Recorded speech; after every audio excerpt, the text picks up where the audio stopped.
Hockey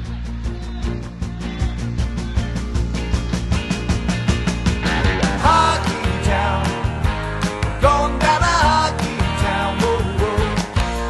Hockey town, take me down to hockey town, yeah, yeah, yeah. Hello, hockey fans. The Minnesota Hockey Connection is on the air. We're on the air for the next half hour. I'm Kenny Gallagher along with Jerry Burrow, and we're going to talk about hockey. We're going to talk about Minnesota hockey, everything from the pros and high school and everything in between. And let's start with high school. We had that big matchup, that long-awaited matchup last Wednesday at Amsoil Arena, Duluth-Marshall, Duluth East. What, Jerry, 16 years since they last met. 1987 was the last time Marshall beat Duluth East, and it happened again this past Wednesday. Yep, and it wasn't pretty for Duluth East. A 4-0 victory for the Hilltoppers over the Greyhounds. Now, granted, 2 of those goals were empty net goals, but my goodness, that's a big victory for Marshall and a big letdown for Duluth East. Right, they're going through this thing right now where they're just not playing good, the whole team, and it showed on Wednesday night because no one showed up that night, not one player. Now, East outshot Marshall. Yeah, they might have outshot them, but a lot of the shots came from the outside, bad angles and that, and are into the belly. So there wasn't too many quality shots. So I mean, Marshall deserved the win. I mean, they outplayed them. Yeah, well, and they didn't make mistakes. But the surprising thing is that they're kind of shorthanded, and some of their D, played 40 minutes on that 51 minutes in the game, but they almost played the whole game. So, well, again, it was a big victory for Marshall. A lot of people were anticipating Amsoil Arena would be packed. And I don't know, there might have been 1,000-plus people there, but... if that. Yeah. Yeah, they had, East had their band practice and choir practice, and I guess someone said that there's close to hundreds and hundreds of kids that are involved in that for the Christmas concert and choir and all that. So that didn't help, and plus the weather. But I say if everything was good, going on, everyone can show up. I think 2,000 would have been the max anyhow.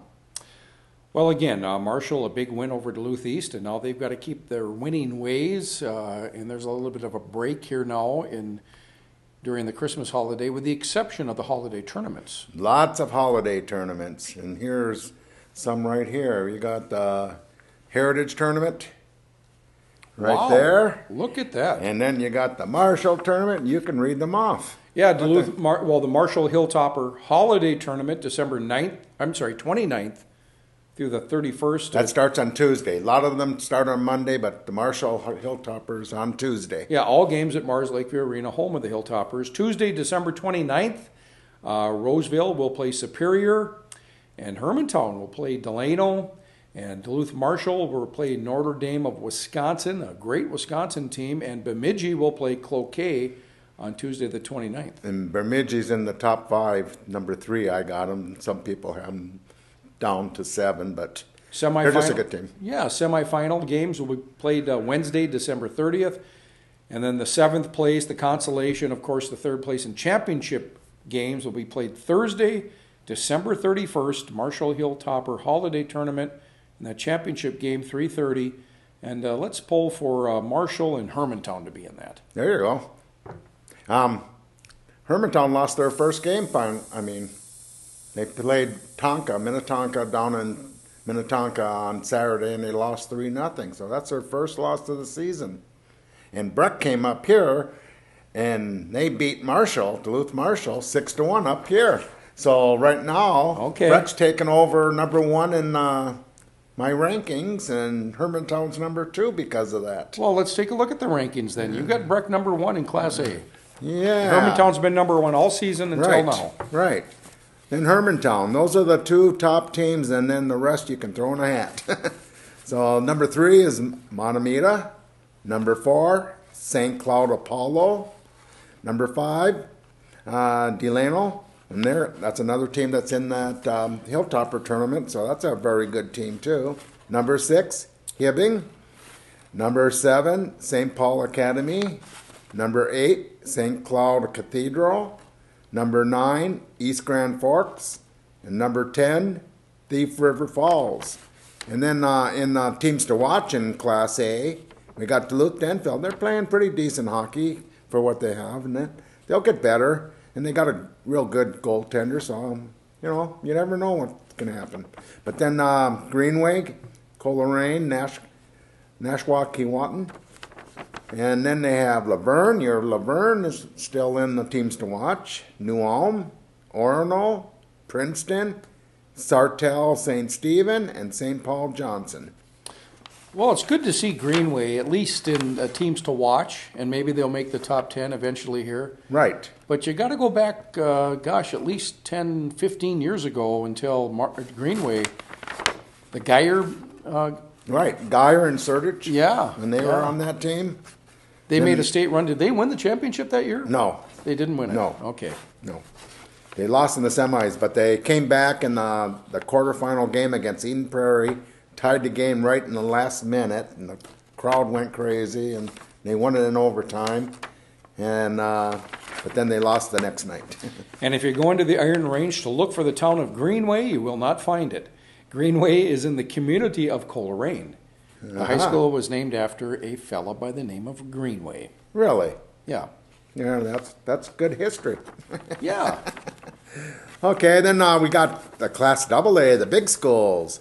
We got Benil, St. Margaret, still number 1. Number 2, Eden Prairie. I saw them in the Edina Classic a couple nights, and boy, they got a good team. Bemidji, number 3. Blaine, number 4. They lost Saturday, so I dropped them down 1. And Blaine and Eden Prairie will be playing Wednesday night, and they got the top 3 players in the state in high school hockey between the two teams. Lakeville North, who Duluth East will be playing in the outdoor game on Hockey Day, Minnesota, is number 5. Wayzata is playing steady hockey, number 6. Number 7, they're undefeated, and a lot of people have them higher than I do because they're undefeated, but I think their scheduling hasn't been that strong. They played one top 10 team, and I don't think they'll play another top 10 team the rest of the year, except for Hill Murray. So, number 7, Stillwater. Number 8, Hill Murray. Number 9, Prior Lake. This team, Prior Lake, is playing probably some of the best hockey of all the teams out there. But they're moving up now, moving. Number 10, Edina. And then teams to watch, Bloomington, Jefferson, Centennial. And I'm still putting teams to watch Duluth East, even though they're only 4-4, because that Coach Randolph, I think he'll get it together. He'll find some leadership with the seniors, and he'll start pressing the right buttons on every player has a different personality, and I think the team, that's what they have to do, play team hockey instead of too much individual right now they're going through. So I think they'll get it together, and they got a tough schedule though. They play Blaine, Rapids, and Eden Prairie in 1 week after the first of the year, and they're all top teams. Holy Family, another team to watch, one of the better goaltenders in the state. And Minnetonka, who just beat Hermantown, is in the team to watch. St. Thomas Academy and White Bear Lake. And I didn't put Grand Rapids, but Grand Rapids is in there too. All right, so top teams, Class A, Breck, Class AA, Benilde St. Margaret. And is that Benilde St. Margaret team, are they... They got a lot of good players, and they're the real deal. They are. But last couple years, they start out real fast, and then all of a sudden something happens where they don't finish strong. Yeah. They find a way to lose in that. So who knows? But they got a very good start again, and I like them. They got some key players that can get this team. They got a good goalie, they got good D, and they got a lot of forwards that can score, finish the puck. But Eden Prairie, I tell you what, when you play that team, you got to stay out of the box. One of the best power plays I've seen in years, since the Duluth East, when they had Randolph Toninato. Yeah, it's the last time I've seen a power play as good as that. Oh, okay. Well, so they got 2 players that are just top end. They'll be drafted, this year. Well, again, high school hockey is going to be dominated by holiday tournaments. We just talked about the Marshall Hilltopper Holiday Tournament, December 29th through the 31st. And then we've got the Duluth Heritage Classic, Denfeld's tournament, if you will, December 28th through the 30th. All games at Heritage Sports Center. The tournament, rather, starts Monday, December 28th. St. Paul Academy. Which is in the top 10 in the Class A. Let's see, St. Paul Academy and Summit, are they combined? No, it's Mankato. Okay, so Oh, yeah, that's right. They combined that school. so St. Paul Academy Summit Right. will take on Mankato West in the opening game. And then 3 o'clock, Owatonna versus Hudson, Wisconsin will be in that Heritage Classic tournament. Eau Claire Memorial and Apple Valley at 5:30. And Eau Claire Memorial is one of the top teams in Wisconsin now. Yeah. They started out the year #1. So that's a very good team. Duluth Denfeld will take on St. Louis Park 8 o'clock, Monday, December 28th. And then the consolation semifinals and championship game will be played Tuesday, December 29th is the semifinals. And then Wednesday, the 30th, you have your championship and third place game. Wednesday, the 30th. And that championship game is 3 o'clock, the Duluth Heritage Classic, December 28th through the 30th. And then some of the most of the top 10 teams are in either the Schwann Cup Gold Division or the Sports Authority. In the Schwann Cup Gold, we got Hill Murray versus Wayzata on Monday. All these Gold Division games will be on Monday at Ritter Arena. That's right next to Mariucci, this is where the Gopher women play all their games. But Hill Murray versus Wayzata at noon on Monday. Eden Prairie versus Burnsville at 2:30. Minnetonka versus Centennial at 5. And then St. Thomas Academy versus Edina at 7:30. Then the semis are on Ritter Arena on Tuesday. And the same times, but the losers play at 12 and 2:30, and the winners play at 5 and 7:30. And then Wednesday, consolation and semi third place game the final third place game will be up at the Schwann rink, and then the championship will be at Ritter Arena at 8 p.m. But then the silver, all the championship games from the different divisions will all be at Ritter too. So we got the silver winner at 5:30. We got the bronze winner championship game 2:30, and then we got the open division must be noon. So we got a lot of good teams in there. And then Sports Authority is over at St. Louis Park. And they're not. What they're doing is just playing 3 games. All these teams. And what we have on Monday, December 28th, is at noon, Elk River versus Prior Lake. That should be a very good game. And Maple Grove versus Moorhead. Stillwater at 5 against Holy Family Catholic. And then Benel plays Lakeville North. So there's some very good teams there. And then they change teams. They just switch the teams. It doesn't matter who wins or loses. They just have 3 game schedule there. So Maple Grove plays Stillwater on Tuesday. Lakeville North versus Holy Family Catholic at 2:30. Elk River versus Benil 5 o'clock, and Moorhead versus Prior Lake 7:30. Then Wednesday, Moorhead versus Stillwater noon. Holy Family Catholic versus Prior Lake 2:30, and Benil St. Margaret versus Maple Grove 5. Lakeville North versus Elk River at 7. This is all at St. Louis Rec Center and St. Louis Park. So that's a lot of good teams there too. Well, I'm surprised to see there's this North Shore Holiday Tournament up at Silver Bay and then Two Harbors. Right, they switched the arenas for some of the games. Is this a new tournament? I don't know if they had it last year or not. Well, the North Shore Holiday Tournament, December 28th through the 30th. Teams are Ely and Legacy Christian, Moose Lake and Rice Lake, Wisconsin, Redwood Valley and Mora, and North Shore and Red Lake Falls. And the championship game will be played at Rukavina Arena in Silver Bay at 3:30. So there's a holiday classic that's taking place, North Shore Holiday Tournament on the North Shore as well. Yeah. Neat. A lot of hockey tournaments, I mean, for high school. Now, on yeah. Is that North Shore team just Two Harbors and Silver Bay? Yeah. Right. Okay, I was just looking over some scoring in high school so far, and some of the top scorers, and there's only about 10 top 50 scorers in Minnesota high school boys hockey. 1, 2, 3, 4, 5, 6, 7, 8, 9 scorers in the top 50 are double A teams. All the rest are single A. Oh, my. And that's just because weak teams. If you get the top players in double A, they'll have 100 points right now. But that's just the way it is. But just to name some of the top scorers in Class AA, there's 2 kids from Berlin, and they played a tough schedule already too, so they got 28 points already in probably 8-9 games.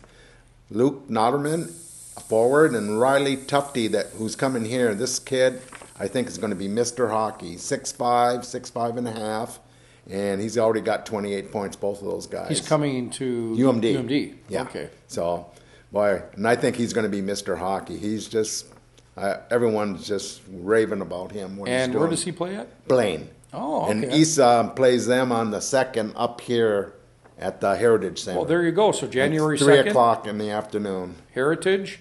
Riley Tufty comes to town. With, But Eden Prairie plays Blaine this Wednesday night down at Fogarty Arena in Blaine.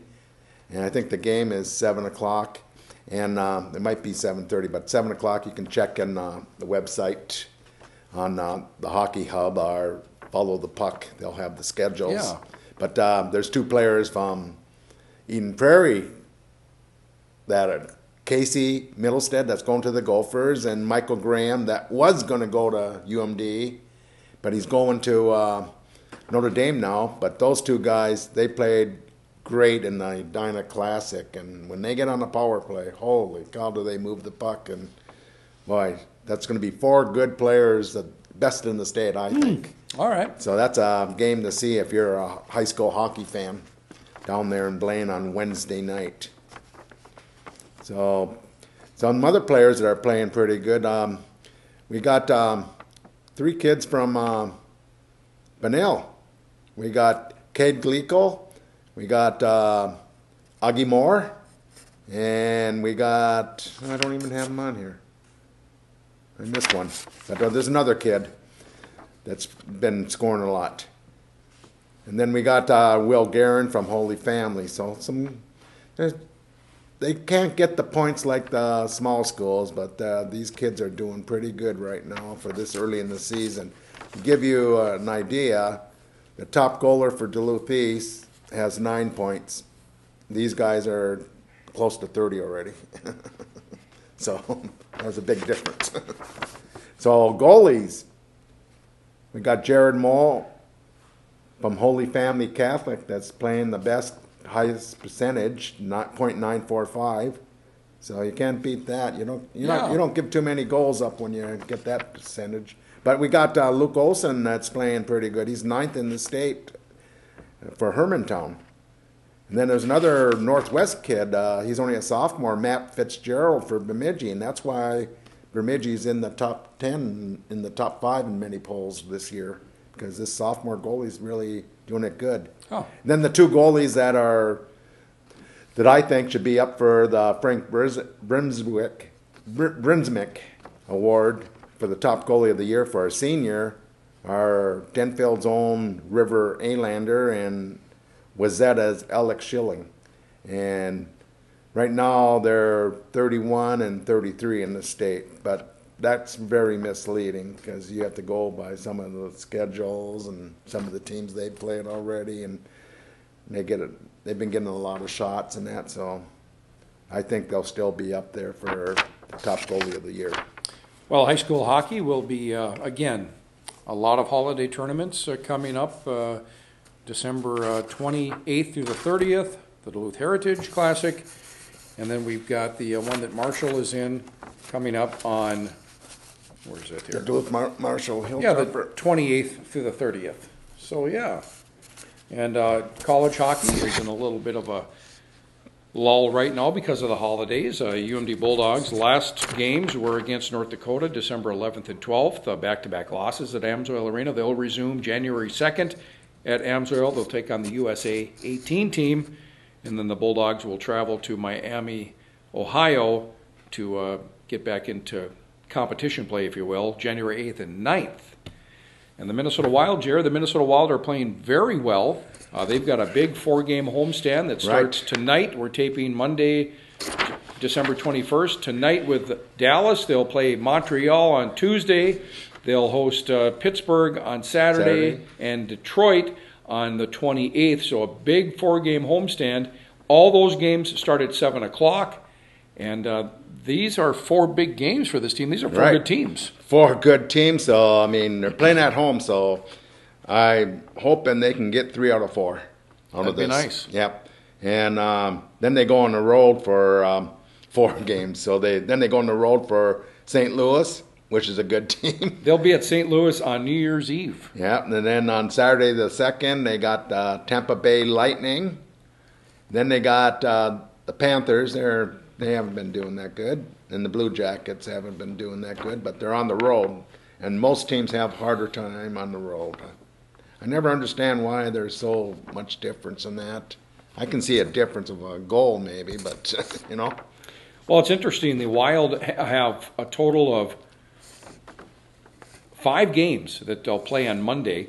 And tonight, the 21st, is 1. And then they'll play Detroit on the 28th, Monday night. And then they'll play January 25th, Arizona, and that's a home game. And then February 15th, Vancouver. I've always liked Monday night hockey.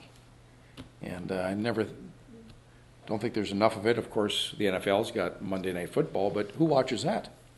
Monday night hockey. But how many football games did you watch this year on Monday night? I haven't watched one. There you go. Yeah. So give us more Monday night hockey, and I'll be very happy. But the thing about the Wild that I like so much is the play of Mikko Koivu. Mikko Koivu is playing like he wants to win a Stanley Cup. He's the number 1 scorer right now for the Minnesota Wild. It seems like he reborn. Yeah, yeah. And another player I think is doing well is Thomas Vanek. Both of those guys are just doing it. And then, here's the top 4 scorers. Mikko Koivu, 29 points, 8 goals, 21 assists. Thomas Vanek, 24 points, 11 goals, 13 assists. Number 3, Ryan Suter, the defense man. He seems to be out there a lot more lately. But 5 goals and 19 assists.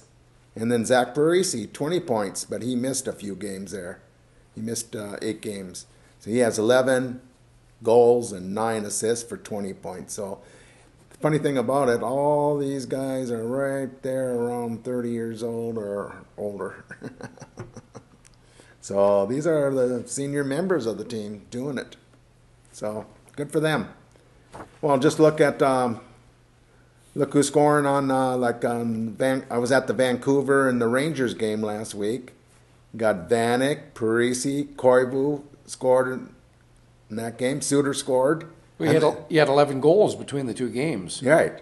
And then on the next game, you got Koivu got 2 goals, and Parise got is it Parise? No, it wasn't Parise. It's Porter.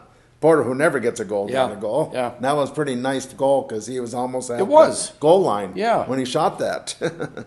And Palmerville's starting to come around, it seems like. He didn't have a goal he just started getting some goals now in the last couple of weeks, but he had none for the first 20-some games.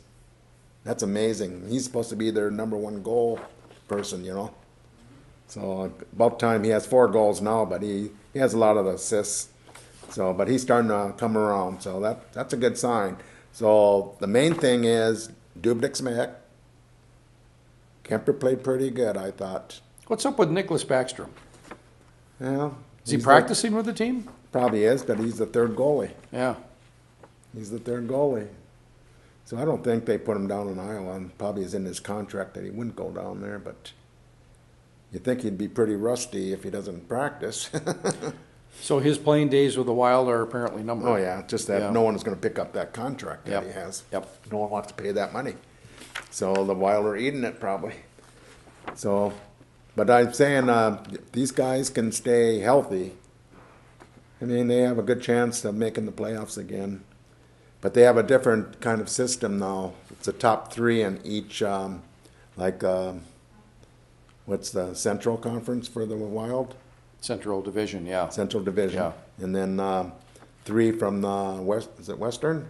How do they call Western it now? Conference. Western Conference. Yeah. And then, so they take the top 3 in each, doesn't matter your records, they're not going for the whole. Oh, and the other divisions. Yeah. Yeah, right. 3 right. and 3, and then the 2 best wild cards from the 2. Yep, yep. So it can be tricky. Yeah. Because the Wild are in a conference where it's pretty heavy with the. Yeah. Now, the 2 games coming up end of the week here with Pittsburgh on the 26th, Saturday the 26th, that's an FSN game. However, that Monday game with Detroit, December 28th, FSN Plus. Yep, and then the Montreal game is going to be on NBC Sports Network too. Tomorrow night. Yep. So that's one to look for. Yeah. I like the NBC Sports sometimes when we get something different. Some announcers and that, they're different. Sometimes you hear the same old announcers and that, and it's good to hear someone new. The same old Anthony LaPanta and Mike Greenlay? There you go. Yeah.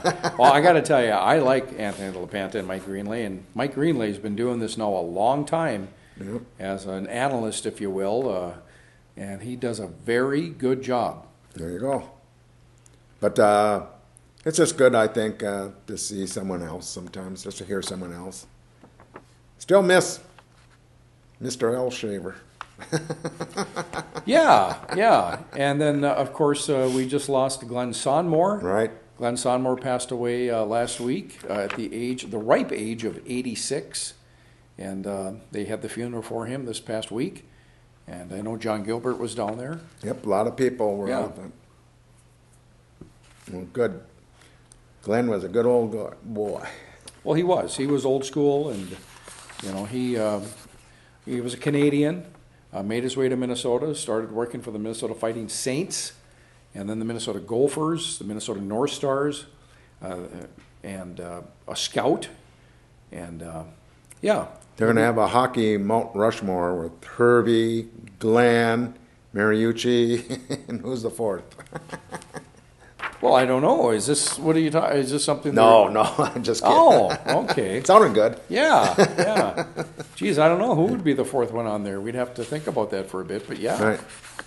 So we're going to take a week off now for the holidays, and we'll come back on the 1st of the. Well, when will it be? It'll be the 20. The 4th we'll produce our the show, 4th. so it'll be the 6th that our show will come out.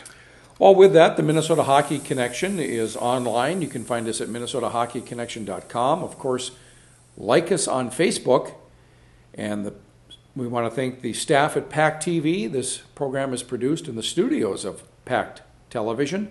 And thank you to them. And Jerry will be back here then, not next week, but the following week, January 4th, to drop the puck. And we'll see you then. Yeah. Happy holidays, and see you at the rink.